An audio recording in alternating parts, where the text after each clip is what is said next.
really increasing your chances of winning at blackjack against the house is to learn what we refer to as basic strategy. Basic strategy has been figured out based on statistically, well, what should I do based on what the dealer has to increase my chances of winning, to increase my chances of beating the dealer, or what you might hear people refer to as the house. The house means the casino or the dealer. And so they're talking about saying, okay, what is it that I should do when I get dealt a hand based on what the dealer has to increase my chances of winning? That's what basic strategy is all about. Now, when you go to a casino, you'll see people do different things. They get annoyed at the player next to them, thinking that it affects their hand.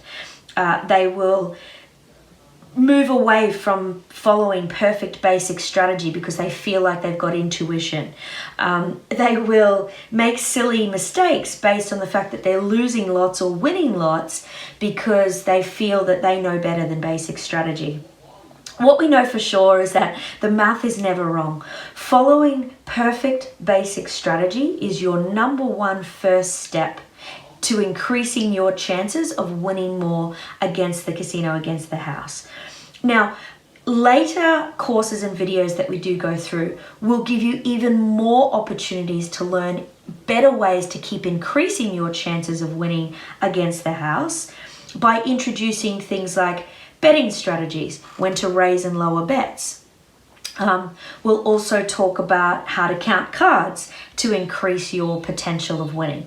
But for now, the best thing you can do to first increase your chances of winning and set you on the right path of increasing your chances of winning consistently is to learn perfect basic strategy. Now, I like to divide this into three very distinct areas. The first one is this, what we call hard hands.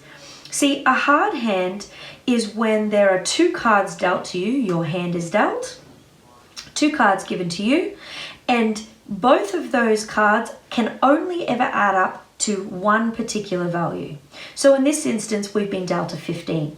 A 7 is always a 7, an 8 is always an 8. There's nothing else that this hand could be. It is a hard hand, a hard 15. But if we look at the next hand, we've got an ace in the hand. Now an ace can be given the value of either 1 or 11. A 3 is a 3. But when you have an ace in your hand here, that means that we refer to this particular hand as a soft hand. It actually means that this hand could be equal to two different things. It could either be a 4, 3 plus 1, or it could be a 14, 3 plus 11. And essentially you get to decide in this instance, would you like to treat it as a 4 or a 14?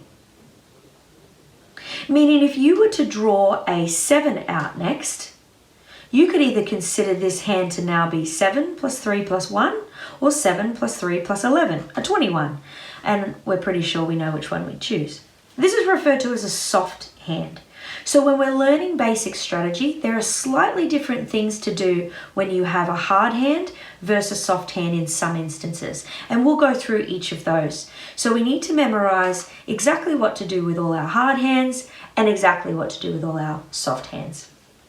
The other section that I like to go through is what to do when you have different pairs. There are different things and different ways to behave when you have pairs. In some instances, depending on what the dealer has, it's a good idea to split your pairs and to actually have two different hands playing because your chances of winning when they're split are higher than when they're together. And that all depends on what the dealer holds. And we will go through this during the duration of this course. So 3 different sections we really want to memorize: hard hands, soft hands, pairs.